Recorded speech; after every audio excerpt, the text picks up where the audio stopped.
O Papo de Progresso é um testamento de ideias. E hoje eu tenho uma grande honra de receber um amigo, ele que é ator, diretor, roteirista de cinema, TV, teatro, meu parceiro de Parmegiana no Souza ali na Pompeia, grande Bruno Cotti. Opa, satisfação, irmão. Feliz aqui. Puto espaço, hein? Maravilhoso, parabéns. Aproveitar e dar honra para quem merece honra. Um grande abraço para os meus amigos, amigas da Gramofone, pessoas intencionais, parceiros que tangibilizam sonhos e ideias. Vamos juntos, meu irmão, vai ser uma troca. Maravilhoso, o espaço aqui é incrível, hein? Parabéns, Gramofone. Baita espaço. O que é importante saber sobre o Bruno Cotti, versão 2024? Cara, a versão 2024 melhor do que nunca, viu? O pessoal fala que, tô com 41 anos e, né, a pessoa vai falando assim, envelhecer. Mas tem uma coisa muito louca que é, a gente vai olhando a passagem da idade só como envelhecer. Você pode ou envelhecer ou você pode também amadurecer, que é outra coisa. Então eu tô sentindo que a passagem do tempo tá me fazendo cada vez melhor. Eu tô mais seguro do que eu sou, tô mais próximo daquilo, de transformar aquilo que eu sempre sonhei em algo concreto, algo possível. Também não tô com a régua lá em cima, não quero ser mais super-herói, não quero ser super-homem. Então, o modelo 2024 é um cara mais humano, mais legal, mais possível e também consciente, um pouco tentando buscar a consciência sobre onde eu posso aprender mais também como cidadão, como ser humano, né? Como tem sido esse processo para expandir a sua consciência? O que você tem feito? Cara, eu amo isso aí, né? Eu amo isso aí, entendeu? Sempre gostei. Eu sempre busquei uma forma de ter uma motivação maior para viver. O contexto nem sempre é confortável. Quando a gente é mais moleque, enfim, dependendo da criação de cada um, né? Eu tenho muitos privilégios por ser um cara branco e enfim, tive muitos amigos que eu vi ali que também ralaram muito e tudo, mas assim, a minha caminhada, ela pediu que eu encontrasse em algumas ferramentas como a leitura, a filosofia, também a psicologia, o autoconhecimento, em muitos momentos também a espiritualidade, né? Não a religiosidade, mas a espiritualidade, a conexão comigo. Então, cara, se você está atrás de alguma forma de autoconhecimento, seja ela qual ferramenta for, ela faz bem, né? Ela sempre faz bem. E eu busquei a arte. Então, eu sou ator, sou diretor, também escrevo, trabalho com algumas plataformas diferentes e encontrei nessa minha forma, nessa caminhada do meu trabalho, uma ferramenta também de autoconhecimento. E estamos aí, né? Estamos aí, 20 anos já fazendo isso. E é isso, é muito bom fazer o que você gosta. Nem sempre fazer o que gosta é, assim, mil maravilhas, né? Porque a gente vai sendo desafiado, desafiando, mas eu estou muito satisfeito com o que eu sou, com o que eu venho me tornando, sabe? Nessa transição que nós tivemos nessas 4 décadas de 2020 para cá, passamos por uma pandemia. Opa. Você teve um olhar disruptivo, de perspectiva em realizar uma direção através do Zoom na pandemia. Como que foi? Foi rápido, né? Tive que ser rápido para fazer isso. Ao mesmo tempo, não pensei muito não, sabe, Gá? Eu não penso muito não para realizar as coisas. Eu não tenho a minha pretensão, ela não está em ser o melhor naquilo. É claro que eu quero fazer da melhor forma possível, mas em momentos como esse, a gente tem mais que realizar. Então eu sentia que ali estava rolando uma baixa na sociedade, né?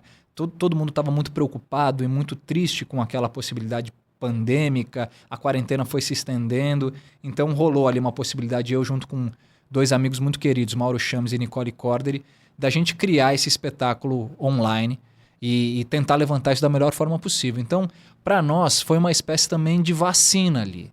Porque nós, artistas, a gente já trabalha com essa possibilidade de levar algo para alguém, seja desde um entretenimento ou até mesmo, sei lá, alguma possibilidade dessa pessoa se rever e se transformar de alguma forma. Então, como eu sou um criativo ali, eu pensei, caramba, agora é hora de fazer algo. Porque O Datena, nada contra o Datena, mas os jornais, tava todo mundo muito preocupado e muito triste. Então, naquele momento, eu falei, pô, vamos levar algo para alguém nesse momento, né? Então, a gente criou ali, foi muito rápido. Foi ali, primeiro mês e meio de pandemia, a gente já estava estruturando um espetáculo. Eu peguei esse texto, que é de um cara chamado Matei Wisniewski. Ele é romeno, mas mora na França. Então, eu peguei esse texto e comecei a transformar ele em algo que poderia ser numa nova plataforma, como o Zoom, né? Uma plataforma online. Então, eu usei da internet. Não sou um cara especificamente da internet, mas eu usei da internet para que ela pudesse chegar, que era a ferramenta daquele momento, né? Uma das coisas que as pessoas que nos acompanham, para você, espectadora, espectador, que pode ajudar a pensar de uma forma diferente, o influenciador e o decisor. Porque números, às vezes, a quantidade ela não pode revelar a qualidade. E é importante nós observarmos o porquê a gente faz o que faz. Esses dias eu estava numa sessão de terapia e aí o terapeuta olhou para mim e falou assim, sabe, Gabriel, o aplauso é a droga mais viciante que existe. Já se viciou com aplauso alguma vez? Já. Não, me viciei e se alguém aplaudir aqui, eu vou adorar. É muito gostoso, porque também, de certa forma, o tempo inteiro a gente está buscando uma aprovação. Não tem nada de errado com você conquistar a sua aprovação. Talvez o que esteja de errado é quando essa aprovação ela começa a ser mais importante do que aquilo que você entende que é importante para você. Então, quando você tem ali o teu, vamos usar essa palavra propósito, que é uma palavra que é bastante usada, né? Você está no seu propósito, em algum lugar você sente que tem ressonância, que chega nas pessoas e rola um aplauso, maravilhoso. Em outros momentos você pode ser aplaudido por algo que você não acha tão legal.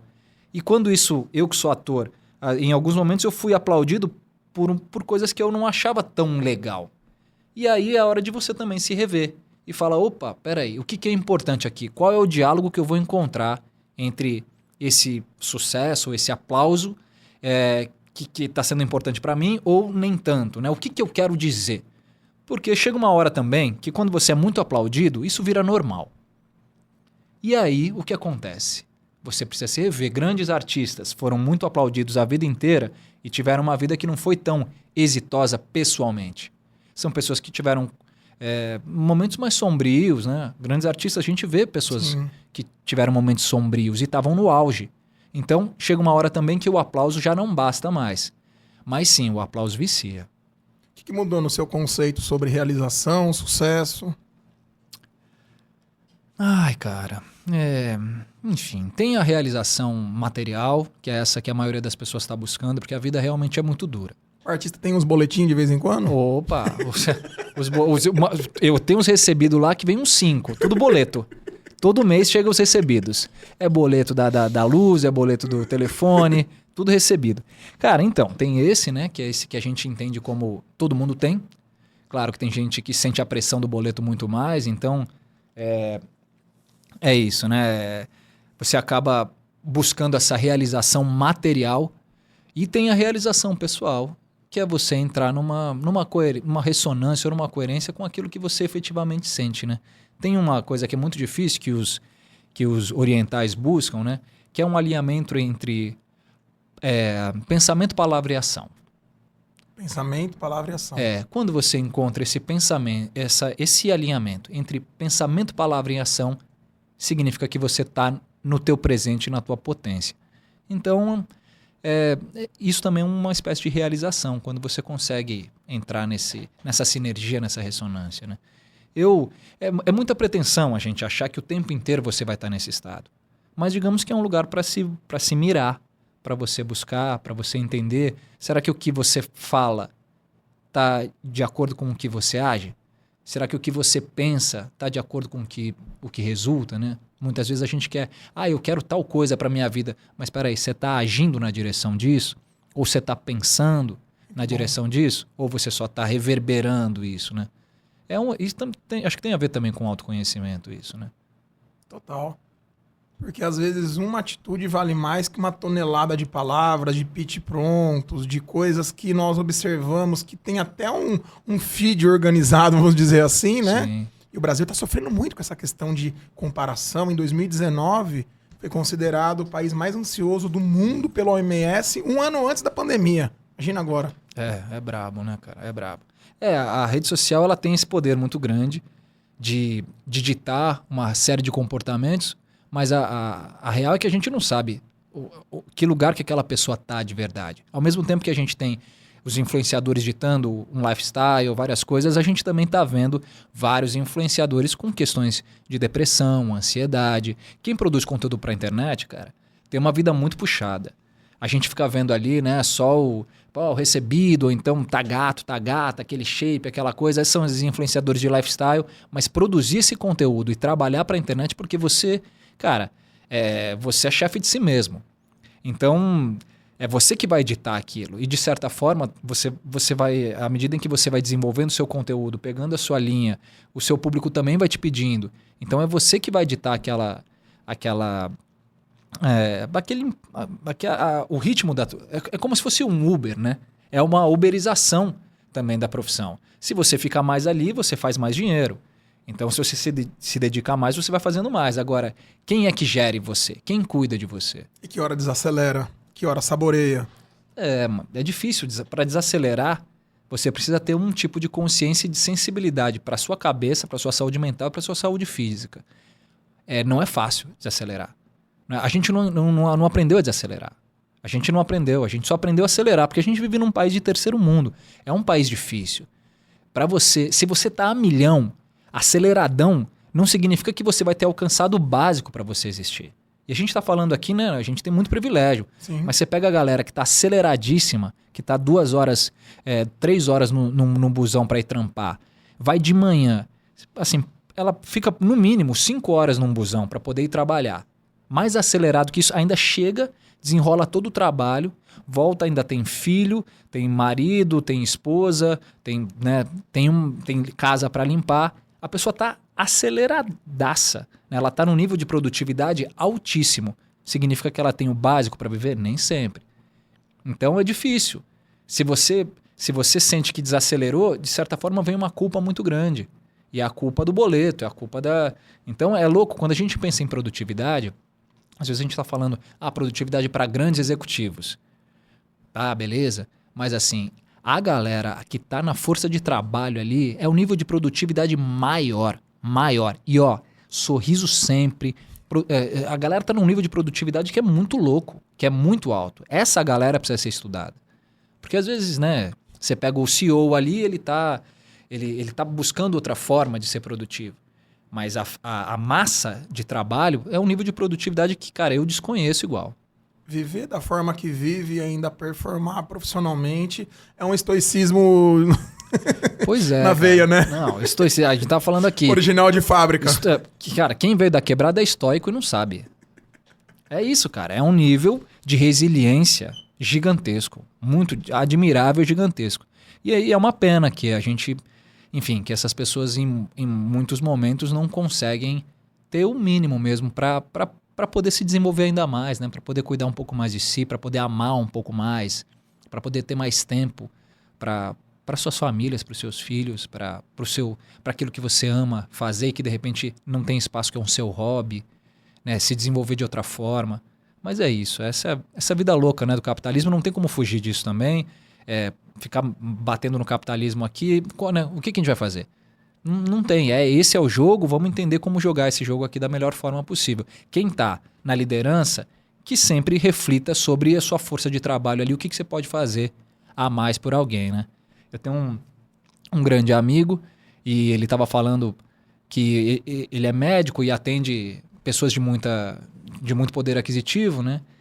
E aí ele estava falando que esse cara que tinha muita grana, que era um CEO de uma empresa, ele perguntou, você paga para a pessoa que limpa a sua casa, você paga o piso ou você olha para ela e entende a necessidade dela, pensando que você tem dinheiro, né? Você tem dinheiro. O cara falou, tenho. Então você paga o piso ou você paga um salário para ela? Porque você tem dinheiro. Ele falou, eu pago o piso. Eu falei, então a gente tem que começar a repensar as coisas como essa. E é verdade, né? Se você tem uma pessoa trabalhando na sua casa, te organizando a sua vida, facilitando a sua vida, ela está te ajudando a ganhar dinheiro. E você consegue olhar para ela como um indivíduo ou você paga o piso salarial assim, formatado de todo mundo que ganha igual. Então, quem tá lá, quem tem mais estrutura e puder ter esse olhar, de certa forma também a gente vai transformando a sociedade, né, em algo mais confortável, mais disruptivo para todos, né? O que você fez nesses últimos anos para não perder a esperança e continuar acreditando no caminho do artista brasileiro, que tem seus perrengues, que às vezes não tem uma rede de apoio? Cara, eu perdi a esperança várias vezes. Acho que nunca... É uma pergunta boa, né? Uma pergunta boa. Eu não tenho ela formatada assim na minha cabeça, mas eu já perdi a esperança várias vezes. Mas eu não tive muitas pessoas que ficaram alimentando a esperança em mim. Então quando eu perdia, eu mesmo tinha que recuperar ela. E era um exercício muito punk, assim, porque eu entendi. Eu venho de uma família... Eu perdi meu pai muito cedo, eu vi pessoas indo embora, pessoas morrerem muito cedo. Então, a questão da morte sempre esteve muito perto de mim. E aí eu refletia muito sobre isso. Eu sentia que, de alguma forma, perder a esperança era morrer um pouco em vida. Nossa. Então, eu comecei a tentar alimentar essa esperança em mim. E a esperança, cara, para mim é acreditar no ser humano. Isso para mim é ter esperança. Então, quando eu percebo que eu estou desacreditando muito do ser humano, que eu estou muito descrente, que eu não acredito, que eu estou com muito medo, eu tô sem esperança. E, cara, deixar de acreditar no ser humano é deixar de acreditar em si mesmo, de alguma forma. É fundamental. Então, o fato de eu ser ator tá muito relacionado com isso, com acreditar no ser humano e também expandir a minha visão sobre o ser humano. Ela não é romântica. Eu entendo que o ser humano tem suas profundezas, tem seus desafios, tem seus momentos mais orgulhosos, egocêntricos. São momentos. Enfim, eu tento também entender que uma pessoa tem o poder de transformação, tem o poder de se refazer, de se transformar. Eu acredito nisso. Pelo menos eu tento acreditar. Não todo dia, não 24 horas. Sim. Mas a maior parte do meu tempo, digamos que isso me interessa. Alimentar essa crença no ser humano na maior parte do tempo. Quanto que o autoconhecimento colaborou para a sua carreira artística, pessoal, profissional, nas frentes que você tem? Total. Autoconhecimento, as pessoas acham que autoconhecimento é você não sofrer mais. Autoconhecimento, para mim, é saber onde eu tenho uma tendência maior a sofrer. Então, em alguns momentos, por exemplo, eu sinto que... Puxa, em alguns momentos eu me sinto muito inseguro. Eu não ando com ele, né? Mas quando eu era mais moleque, eu tinha um caderninho de autoconhecimento. Que era sempre que eu estava bem, que eu não estava passando por um momento de dificuldade, porque eu tinha mais clareza sobre mim mesmo, eu anotava lá. Pô, eu sou inseguro, cara. Sou inseguro. Ou então, às vezes, eu tendo a sentir alguma sensação de rejeição. Eu anotava lá no caderninho. Quando eu estava num momento brabo da vida, eu abria lá o caderninho e falava assim, é verdade, eu tenho essas tendências aqui. Então, às vezes, eu estava num momento mais difícil, profissional, e aí eu lia lá e falava assim, olha, putz, eu sei que sou inseguro. Então, será que onde eu estou dramatizando essa situação mais do que ela merece, né, nesse momento? Onde é que, de repente, eu estou olhando para mim mesmo e tô deixando com que essa minha fragilidade ela ocupe a minha visão sobre mim? Porque quando a gente está fragilizado, é tipo quando a gente está bêbado, né? A gente fica muito mais sensível e a gente se identifica com um lado seu que é um lado menos elaborado, é um lado mais instintivo. Tem um instinto bom e tem um instinto que é o instinto ali das crenças que não são legais, das nossas inseguranças normais. E às vezes a gente se identifica com eles.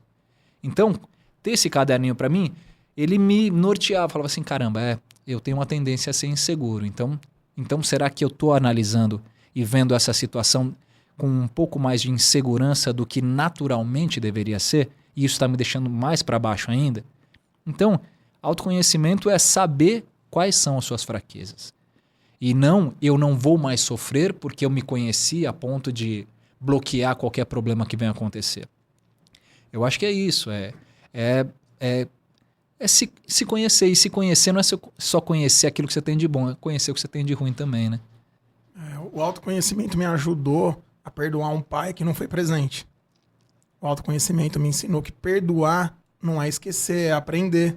Se nós julgarmos, tem uma reflexão da psicanálise que fala quanto de você há naquilo que você odeia. É deixar para você que nos acompanha, espectador, faz um teste. Pense em algo que você odeia. Quanto de você há nisso? Ou, por exemplo, se você julga alguém, é muito marqueteiro, é muito aparecido. Será que você tem coragem de fazer, de colocar a cara?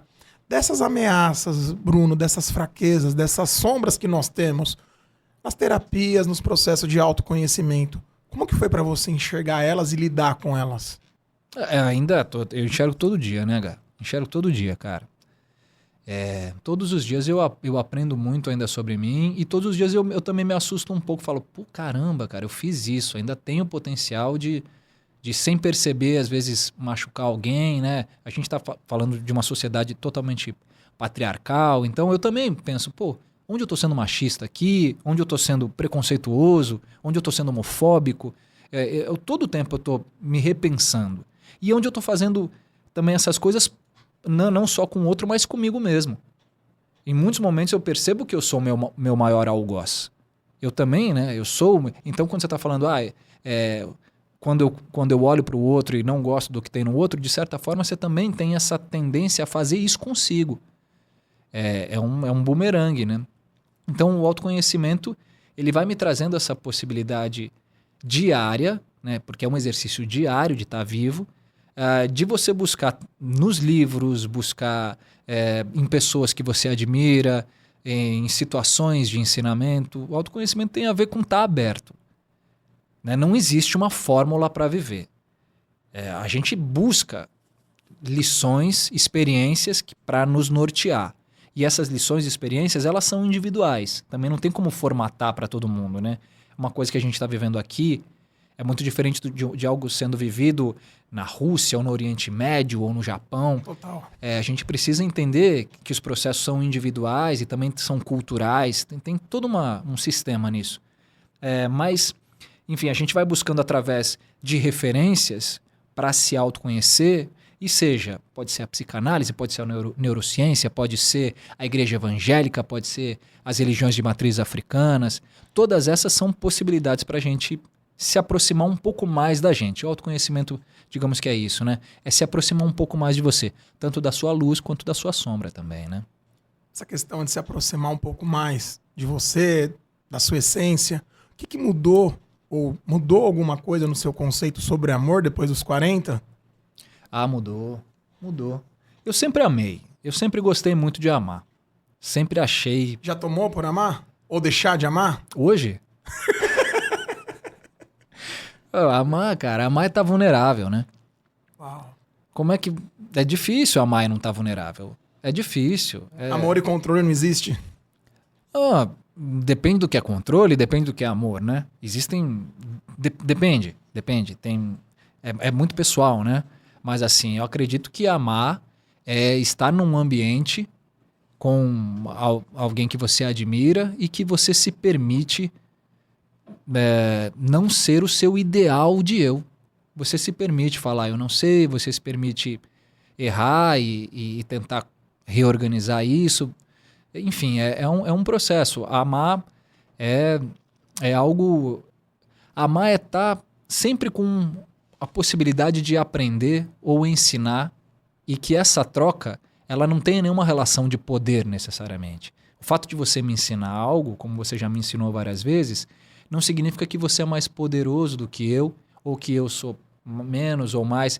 Essa liberdade de poder aprender e ensinar sem tanto julgamento, ou sem ter que cercear a natureza de alguém, de certa forma é amar, né? Quando a gente ama, vamos falar do amor romântico. Estar com alguém que você ama romanticamente, às vezes você quer ser perfeito. E aí depois, com o tempo, a convivência vai enfraquecendo essa ideia de perfeição, porque não tem como você ter o controle sobre si o tempo inteiro e fica vivendo um personagem do que é ser perfeito. Então você começa a ceder, e o outro vai vendo você, e essa troca de um vendo o outro mais próximo da sua essência, e é você seguir acreditando e admirando, é uma construção de amor, né? O primeiro amor é o amor próprio? Sem dúvida alguma deveria ser. Agora, as construções são tão loucas, né? Na prática. Na prática é outra coisa, né? A gente não aprendeu. É muito louco, né? Tem uma frase que eu acho muito legal, que as pessoas falam assim, fulano tá se achando. Como se fosse algo ruim. Gente, se achar é a melhor coisa do mundo. Então, assim, fulano tá se achando. Se tá se achando é porque tá se procurando. Tá ali, tá tentando saber quem é você. Então, quando de alguma forma a gente entende que amor próprio não é necessariamente estar com um ego inflado, mas é só, de repente, ser um amigo, né? Olhar para si mesmo com um olhar de amigo, com um olhar de irmão, com um olhar de pai, com um olhar de mãe, com um olhar de filho. Olhar para si mesmo com amor. Quando a gente olha para si mesmo com amor, a possibilidade de olhar para o outro com amor é muito grande também, né? No jogo jogado da vida, o que diferencia um protagonista de um coadjuvante? Isso é uma boa pergunta, né? O quanto você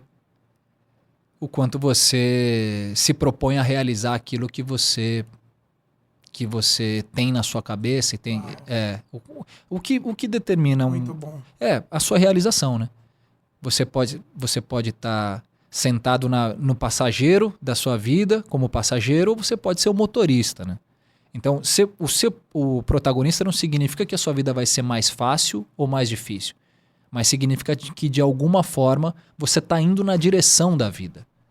Às vezes, quando a gente está mais coadjuvante, a gente não está indo tanto na direção da vida, né? A gente está mais esperando ou está mais passivo em algumas situações. Digamos que o protagonista é a pessoa que está no campo da ação. O ator, né, quando a gente vai num set de uma novela, de um filme, né, a palavra que a gente escuta é ação e não pensamento. Você não fala pensamento e a pessoa fica pensando, não. É o campo da ação. Então, as coisas se manifestam no campo da ação. Claro que antes da ação existe o campo do pensamento.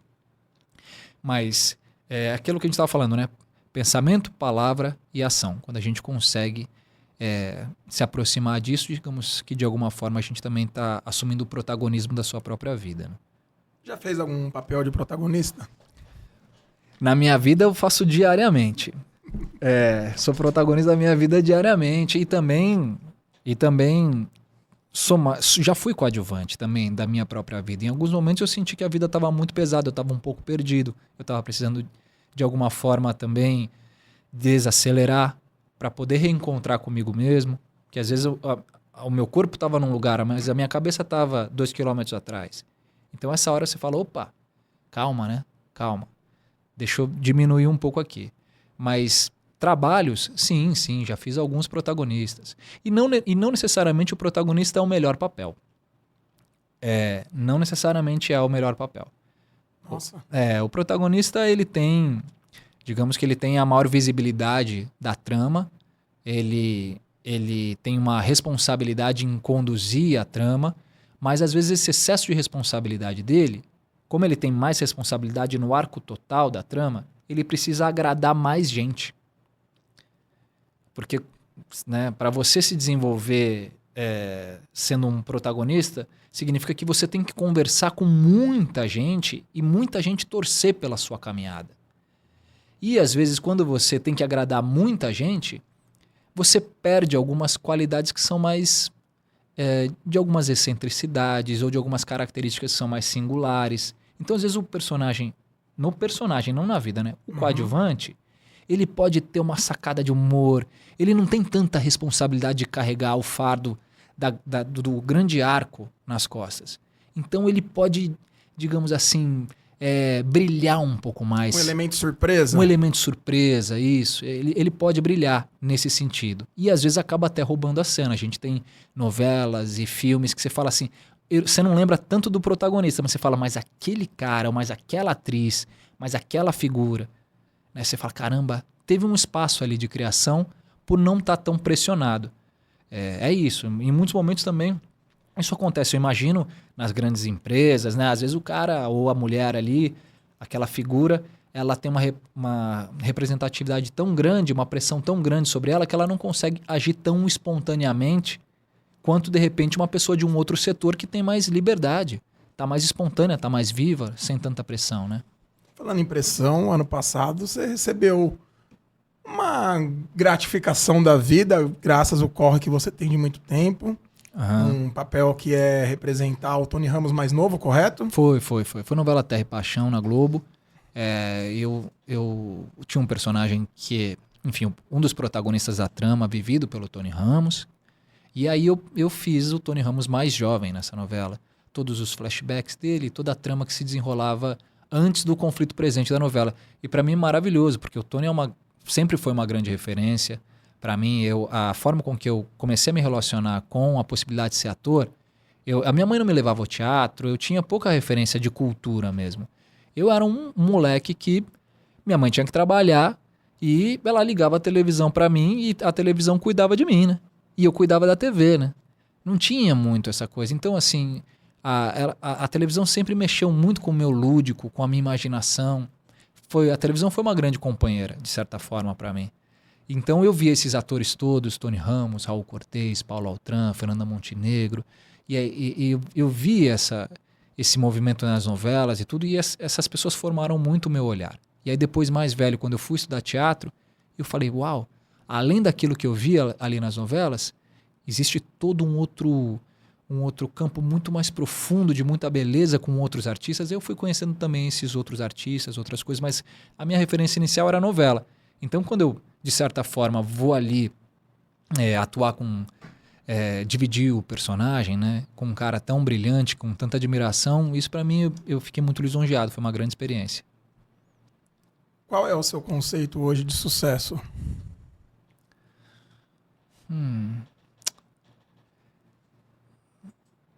Olha, eu tô tentando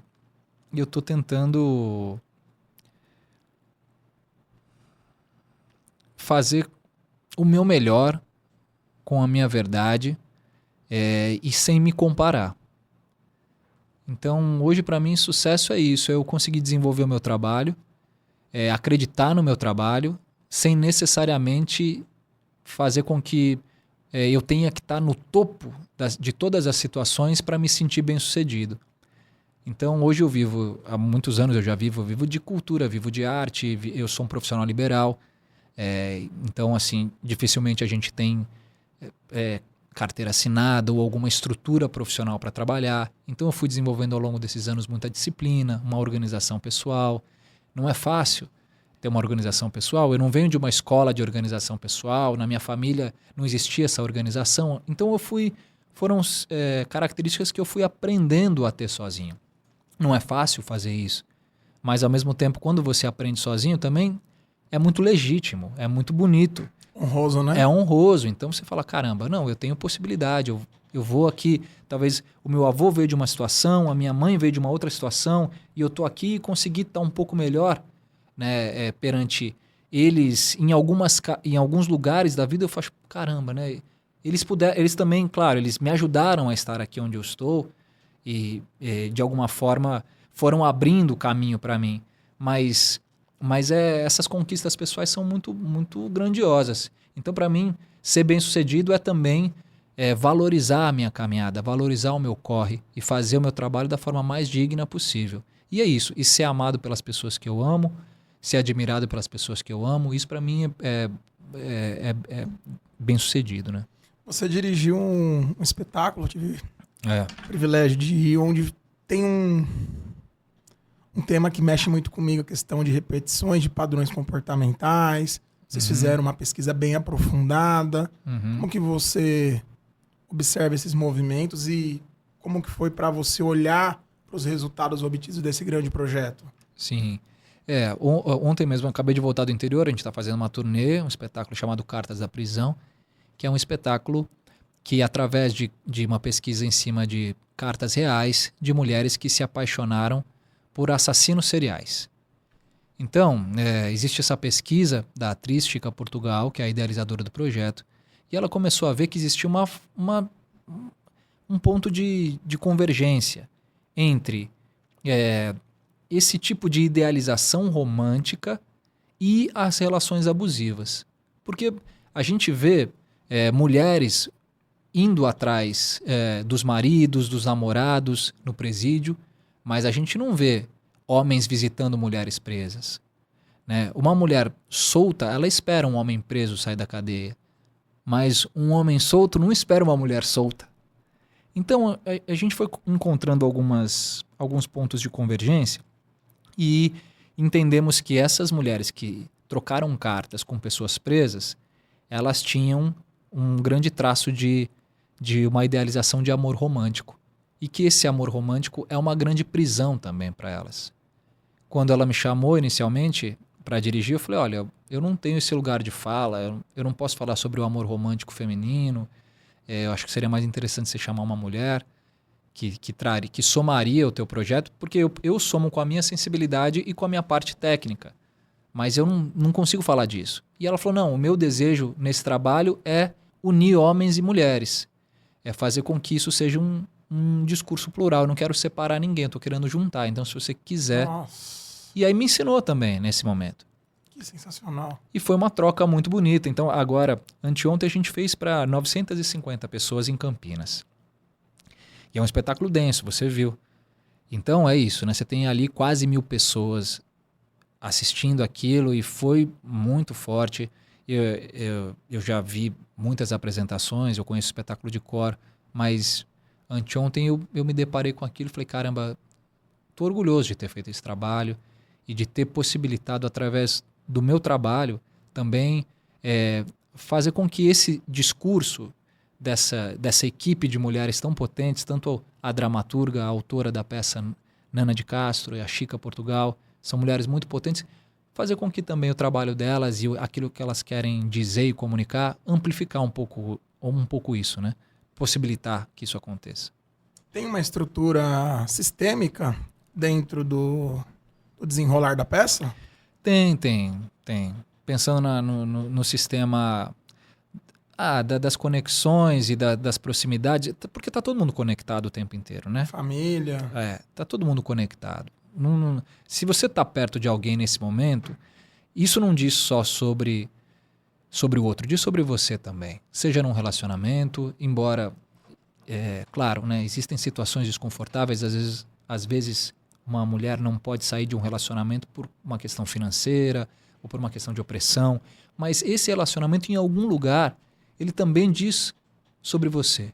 E não só o relacionamento amoroso, relacionamento profissional. Quem está perto está, de certa forma, conectado. E lá na peça a gente tem um momento em que a atriz começa a falar sobre todas as mulheres importantes que passaram aqui por essa terra e que, de certa forma, estavam conectadas, sim, conectadas num ponto, tanto num ponto de dor também, mas também num ponto de transformação. Então é bonito, a gente usa a simbologia de uma linha ali, conectando essas mulheres simbólicas e construindo essa grande teia. Sim. Essa grande teia que é o que a gente chama hoje de talvez uma rede de apoio, né? Nem todo mundo conseguiu ter uma rede de apoio, e quando a gente pega também mulheres das gerações anteriores, né, elas não tinham tanto uma rede de apoio. Então, hoje em dia, a gente tenta reconstruir isso de uma forma um pouco mais poética, porque a função da arte é fazer isso, é recontar alguma coisa, reconstruir, trazendo um campo de possibilidade. E aí isso acontece através da beleza ou da poesia. Tive uma matéria na pós de neurociências que chamava A Linha Tênue entre a Genialidade e a Loucura. E o professor afirmava que o artista ele expressava a dor. Uhum. Tem algum sentido para você? Tem.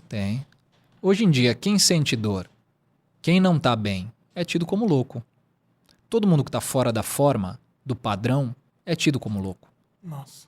Então, quem é que pode mostrar aquilo que não vende? É a arte. A arte não tem objetivo financeiro em nada. O objetivo da arte é o ser humano. Agora, todo o resto está estruturado dentro de um objetivo capital financeiro. E é bom ou ruim? A questão não é essa. A questão é que tudo que está sendo visto e mostrado e iluminado é algo que possa ser monetizado.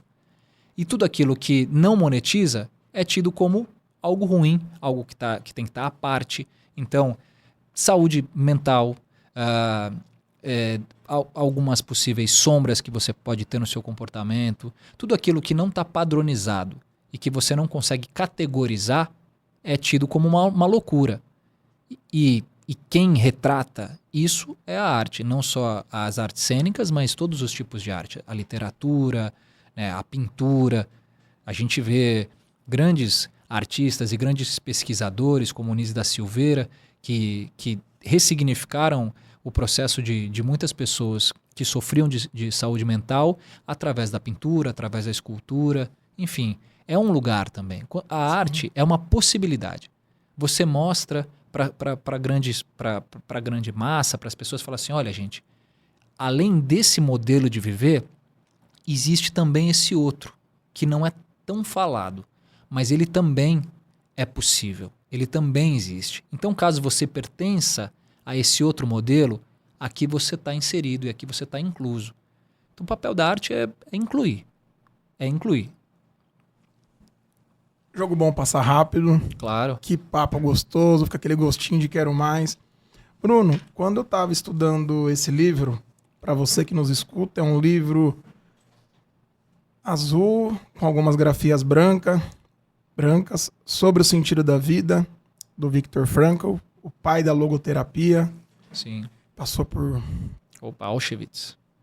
Coisas bem desafiadoras, Sim, Holocausto. Sim. E ele traz um olhar que o sentido da vida é quando a gente começa a dar sentido para a vida. Pelo que emociona, a direção. O que emociona hoje o Bruno Cotti? O que me emociona é aquilo que eu ainda não conheço. Tem muita coisa bonita que eu acredito que eu ainda não conheço. Mas eu acredito nelas. O fato de eu não conhecer essas coisas e de eu ainda não ter visto essas coisas não significa que elas não existam. Então, essa possibilidade do futuro, essa possibilidade de amar de um jeito novo, de conhecer pessoas que me motivam, de construir uma família, tudo isso me emociona muito, essa possibilidade. Claro que tem coisas do passado e do presente que me emocionam. A vida me emociona muito. Eu sou um apaixonado pela vida. Não significa que eu não sofra. Eu sofro. Mas ainda assim, a vida me emociona. Às vezes eu tô olhando assim, o vento bater numa cortina e essa cortina bate devagar, ela tem uma cadência de tempo. De certa forma, eu penso, cara, que loucura que é estar vivo. Que loucura eu ter essa possibilidade de estar aqui e agora. E isso tudo me emociona muito. Então, é isso, assim. Acho que o futuro me emociona. Eu tenho algumas crises de ansiedade. Às vezes, não estou ansioso agora, mas eu sempre estou ansiando pelo futuro. Pelo presente também, que não é fácil estar no presente. Mas, assim, o futuro me emociona, pensar nessa possibilidade. Gostaria de pegar esses 3 tempos verbais, começando pelo passado. Se você pudesse voltar para o Bruno de 15 anos, falar uma única frase e vazar, o que seria? Confia. Confia. Eu falaria, o que eu falaria para mim no passado, confia. O que eu falaria para mim no presente, confia. E o que eu falaria para mim no futuro é confia. Confia. Sem confiança. E eu não estou falando de uma confiança vazia, de uma confiança da palavra. Eu estou falando na confiar. Confia. Confia no processo. Confia no teu processo. Se você é legítimo, se você está de verdade, e de verdade não é estar certo, é de verdade tá de verdade no teu rolê mesmo, confia, cara. Confia. Pode não ser o resultado, pode não ser aquilo que você almeja, mas o resultado vai ser bom, de alguma forma. Então, eu acho que é isso, confia. Às vezes eu sonho, eu tô sonhando, e no sonho alguém vira para mim e fala assim, confia. Alguma vez você já passou por algum processo que pode ter faltado confiança, ou você olhou para Deus ou para alguma coisa e falou, será que eu vou passar por isso? Será que eu vou aguentar? Já? Hoje? Não, já, demais. Demais, demais. Já passei. Antigamente eu falava mais sobre os meus processos de dor. Eu falava mais, assim. Hoje eu não falo tanto sobre eles, e não porque eu tenha vergonha deles. Não tenho, não. Mas é mais porque eu tenho visto dores tão profundas de outras pessoas que às vezes eu falo, vou ficar um pouquinho quietinho aqui, porque existem dores muito maiores do que a minha, eu não vou pegar esse protagonismo da minha dor, né? Mas assim, eu já tive grandes momentos em que eu falei, caramba, né? Talvez eu não saiba lidar com essa Perrengue situação. conecta? O perrengue, ele é um chamado, né? Perrengue é um chamado? O perrengue é um chamado, a vida chama. Eu ouvi uma vez, eu ouvi recentemente assim, que quando Deus ele mostra a sujeira, ele dá a pá e a vassoura. A nossa maior reclamação, ela tem um certo vínculo com a nossa missão, né? O que nos incomoda pode ser um sinal. Parece que sim, né? Assim, de certa forma, mesmo que não tenha uma missão específica, a gente está aqui e a gente é responsável, de certa forma, pela nossa fluidez e pela nossa saúde mental, emocional, física. Então, se existe um problema ali, você tem duas escolhas: ou negar, ou tentar adequar ele de uma forma saudável para você. Negar vai te colocar em que situação? Numa situação de maior dor, talvez. Estou pensando pragmaticamente, né? Sim. E ir na direção dele vai fazer, de alguma forma, vai te abrir alguma porta, vai te abrir alguma possibilidade. Então, assim, é ir na direção, né? A gente tem que ir na direção da... Autorresponsabilidade? Autorresponsabilidade é uma palavra muito boa. Muito boa. Para mim, durante muito tempo eu me vitimizei muito, Gabi. Muito. E é ruim quando... Claro, existem momentos de dor e que você, sem perceber, você tem autopiedade. E aí, essa autopiedade, com o tempo, vai passando e você vai vendo, putz, caramba, né? Será que preciso desse olhar para mim mesmo, né? Eu sou vítima de alguma situação? Ou será que a vida, ela é assim por natureza? Viver não é fácil. E a vida de outras pessoas é muito mais difícil do que a minha. Então, essa caminhada, esse chamado da autorresponsabilidade, ele também te coloca na possibilidade de mudar alguma situação. Quando você é vítima, você não muda nada. Você é refém do contexto. E quando você fala, não, peraí, o que eu posso fazer aqui para me clarear alguma possibilidade, você se coloca novamente na condução ali do teu rolê, né? Então, autorresponsabilidade é muito importante. Não significa que você não sofra de alguma forma uma questão... Quando a gente fala de autorresponsabilidade, às vezes a gente, né, principalmente nas relações amorosas, eu que trabalho muito com essa questão das mulheres e tudo, a gente tem que ter muito, muito cuidado com isso. Porque senão você está atribuindo algo para alguém, falando que essa pessoa não teve autorresponsabilidade, e existem várias questões contextuais que envolvem as tomadas de decisão. Mas é muito importante trazer para si algum tipo de força e de não vitimização, porque a força te tira daquele lugar, é uma força motriz. Quando a gente é mais vítima, digamos que a gente tende a ficar um pouco mais parada, e água parada, sabe como é que é, né? Da papo dengue. De terapia, que é um Total, papo bom. Total. Lá no Souza não tem a câmera 360 que o Ale quer colocar aqui, né? Mas a cicatriz, ela conta duas histórias. Uhum. Onde houve dor, hoje tem cura. É verdade. É verdade. Tem um cantor, Leonard Cohen, ele tem uma música, e ele fala que os lugares em que houveram rachaduras são os lugares em que entram a luz. Uau. Meu amigo, muito obrigado, que honra. Eu queria pedir para você deixar uma mensagem para quem acompanha esse projeto intencional que é o Papo de Progresso, vinda do seu coração. Bom, tá aqui, né, esse conteúdo que é gerado aqui, enfim, já recebeu muita gente muito legal, e a internet, ela tem uma coisa maravilhosa, que é a democratização do conteúdo da informação. Antigamente, para você escutar um neurocientista, um médico, para você ter acesso alguém que tem muito conteúdo e muita informação, você tinha que estar num campo acadêmico, era muito restrito, né? Era muito burguesa isso tudo. E hoje a internet, você está afim de aprender sobre algo, você vai lá no Google, você vai lá no YouTube, tem gente falando de todos os temas. E aqui é um lugar que se propõe a receber pessoas desse calibre, não que eu seja, mas se propõe a receber pessoas que têm muita curiosidade sobre o ser humano e que têm um propósito mesmo de vida de levar algum tipo de transformação para quem está aí do outro lado. Então, eu vejo esse programa, e tantos outros conteúdos que são muito importantes e muito bacanas, como uma fonte também de você se capacitar e se potencializar. E é demais. Parabéns pela iniciativa de vocês, de você, o pessoal da Gramofone aqui, que é um baita espaço. Assim, pensar que isso está chegando de graça. De graça não, né? Porque você está pagando sua internet, você está pagando tudo, mas assim, está chegando de uma forma mais azeitada até você que está aí, né?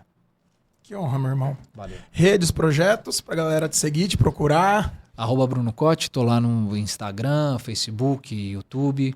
E estamos aí, tô trabalhando sempre. Se eu começar a falar dos projetos aqui, a gente vai ter que abrir uma aba gigantesca, mas lá nas minhas redes sociais eu consigo comunicar um pouco mais sobre o meu rolê aqui nas artes e na vida. Grande honra. Papo de Progresso é um testamento de ideias. Até mais, muito obrigado. Esse podcast foi produzido por Gramofone Podcast.